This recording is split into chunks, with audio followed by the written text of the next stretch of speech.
I want to first just kind of explain my understanding of the controversy that's surrounding you. And if I get anything wrong, you tell me. This all kind of started with some tweets involving Don Jr. and Elon Musk. We talked about it, where you expressed willingness to work with whoever if you can accomplish the things that you believe are worth accomplishing. We talked a little bit about whether it's realistic or naive to think these people will help us do that, but that was sort of like part one. You appeared with Charlie Kirk at AmericaFest with Turning Point USA. We'll talk about the content of that, but you've also been criticized by some just for appearing there, like just that your presence there was the problem rather than your goals or being there. People are talking about a political 180 like Dave Rubin, which you've explained is not at all what this is. And then I've also seen in preparing for our talk today, some conversations you had with folks that I think you were previously well acquainted and friendly with that are seeming way less friendly right now for reasons we can talk about. Okay, let's pause right there. The Dave Rubin comparison. Ouch. That's like saying someone switched teams and forgot the rule book. The thing about Cenk here, though, is he's adamant about not becoming that guy. But is that confidence or a blind spot? Let me know in the comments. Are his appearances a savvy Trojan horse, or is he sipping the Kool-Aid without realizing it? And a lot of people that say they are on the left don't like what you're up to. Is that a fair assessment of kind of where we are right now? Yeah. I mean, the devil's in the details, and that's why we're having this conversation. But as a summary of where people think stands, yeah, I think that's relatively right. All right, here's the setup. David Pakman and Cenk are squaring off over what some are calling a political pivot, while others see it as pragmatic outreach. The question is, when you engage with the other side, are you building bridges or burning credibility? Today, we're breaking down their heated exchange.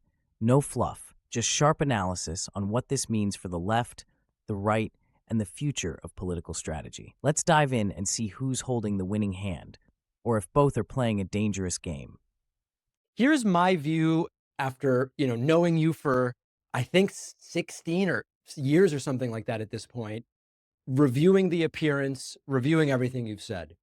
I don't think there's any problem with going on right-wing shows or appearing at AmericaFest in principle. I think we should try to talk to the other side. My goal would be try to poach their audiences, try to expose Trump's not really the populist he claims to be or whatever.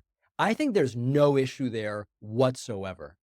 If I were to just jump to my concern, it would be all the evidence to me points to these are obviously not good partners in the things we want to achieve. I'll give you an example. Of course, I want to cut military spending, Pentagon. You and I have talked about it. Why wouldn't we work with whoever wants to do that? At the same time, no matter what shows up on Twitter, it's hard to imagine that Pete Hegseth, Elise Stefanik, Huckabee, and Mike Waltz are ever going to be involved in actually doing that. And so for me, it's more about how realistic is this thing? And is there a risk that your presence through no fault of your own is used simply to degrade the left with no real shot at improving anything? That's where I would place my concern, bearing in mind that I agree with a lot of what you're doing and what you're saying. Yeah. So let me start by acknowledging that I get why people are concerned. When you see a pattern, we've seen Dave Rubin do it and others, Tulsi Gabbard do it, et cetera. Yep. And you see what appears to be the first step there, that your mind goes to the second, the third, and the 18th step.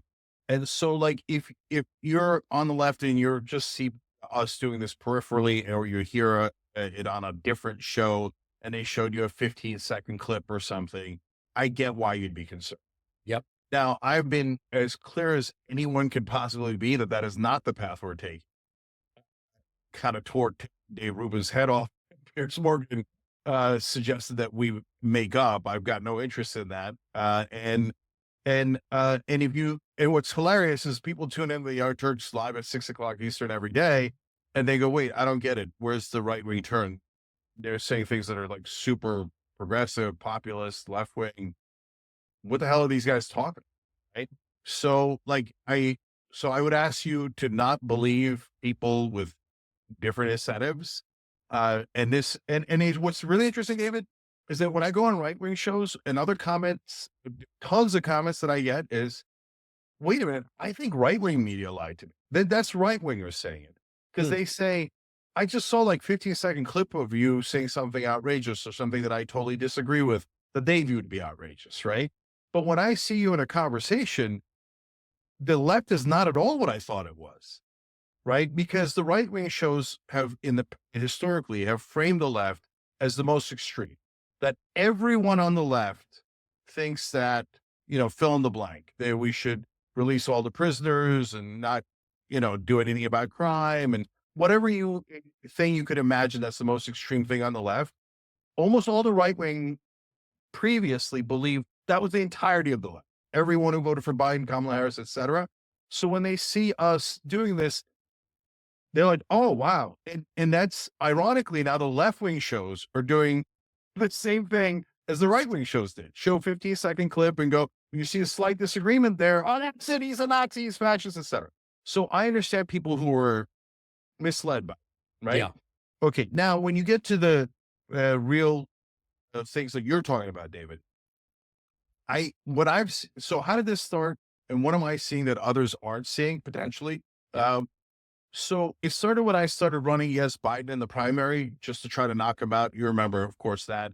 And at the time, you remember a lot of people said, oh, Cenk, you're crazy. Joe Biden is young and dynamic and the best Democrat to beat Trump. I mean, they had huge debates over that, including with Destiny and so many others, right? So we were 100% right about that. But what happened is I go on the right wing shows and to and by the way, can I just tell you, why did I go on right wing shows to try to knock Biden out of a Democratic primary?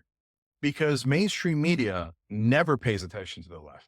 But if you say something on a right wing show, mainstream media goes, oh, that's so important. Oh my God, I saw it on a right wing show. It's so important, right? And I was able to bounce from there onto mainstream media, not me personally, but that idea. And it did help to knock Biden out. And that did help the Democratic Party.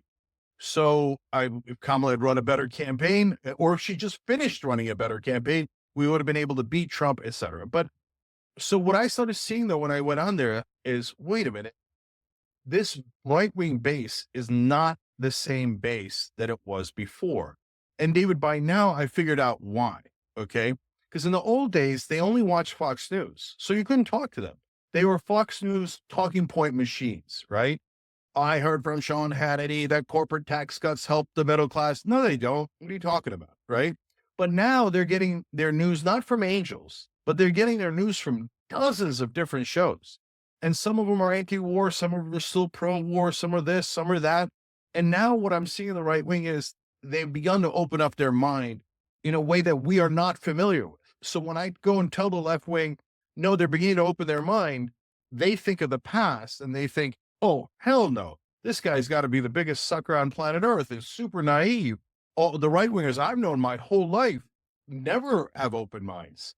And they're this, that, the other thing. Well, I'm here to tell you, you're seeing it wrong. Okay.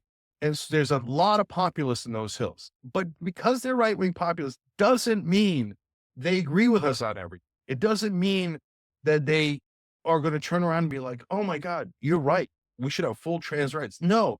What that means is right wing, like populism, the where it intersects is anti-war, anti-corruption. And by the way, even on that stuff, guys, get it. Yes, Trump is perfectly corrupt and they voted for him anyway. But by the way, so is Kamala Harris and Joe Biden. I know that breaks a lot of people's hearts, but they've gorged on billions of dollars in corporate cash.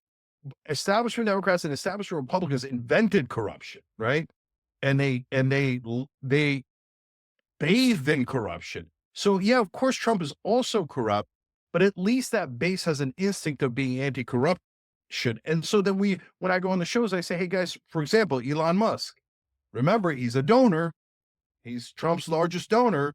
And they go, well, yeah, that's true. And remember how you should be wary of the donor class. And they're like, yeah, that's true.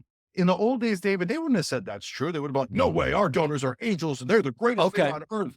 And you're the only donor that's a problem is George Soros and the unions, right? So it's a different dynamic. And like, there's so many things that you asked. I know I'm taking a while, but I do want to address the other things because the idea that you're helping them or legitimizing is absurd. Okay. There's sort of like a three-part thing that I think will build to the most important aspect of what you just said. So first of all, I think you are doing an awesome job at correctly identifying something that's a major problem for the left and that explains a lot of the right's success, which is they aren't doing, at least right now, these toxic purity tests the way that some on the left do. You've identified the right, if you agree with them on 5% and you're kind of sick of the other options, they welcome you, even if you disagree on 95% of stuff. A lot of the opposite of that is happening on the left. I think that's spot on, and I think it's awesome that you've identified that. I do want to talk a little bit about the whole look at how they've changed. And one of the things that during your appearance with Charlie Kirk that got some attention and that you focused in on as well is, look, they're booing Mitch McConnell and they're booing Dick Cheney. That you wouldn't have seen that in the past. I'm skeptical about reading too much into that for the following reason. I don't think they have any real idea why they're booing or they're not booing. Or what I mean is the following. Trump and Charlie Kirk right now are benefiting. Here's the thing. That 5% welcome mat from the right is definitely a tactical advantage. They'll take your dissenting voice as long as it bolsters their broader narrative. But let's not pretend it's unconditional love. The second your 5% turns into a challenge to their core beliefs, that door slams shut faster than you can say primary challenger.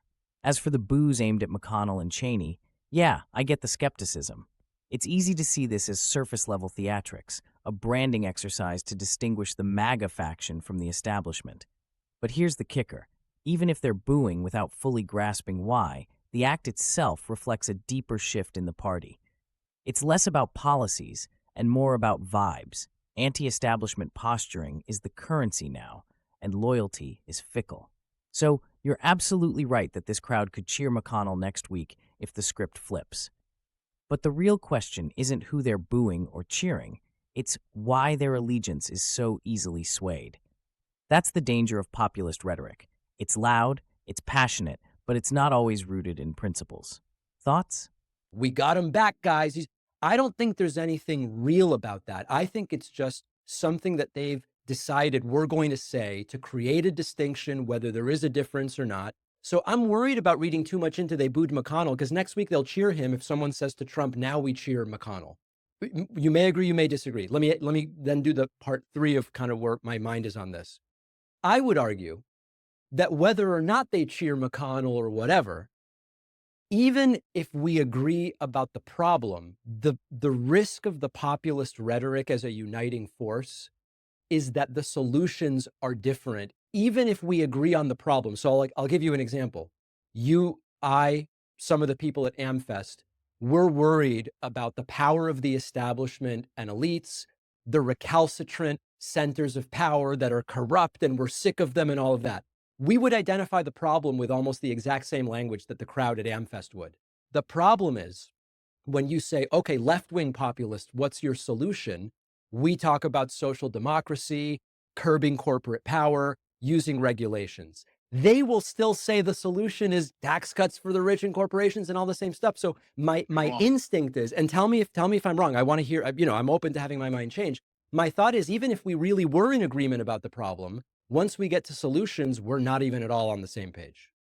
No, I think you are wrong. And it's very understandable because what you're describing is exactly what's happened throughout history.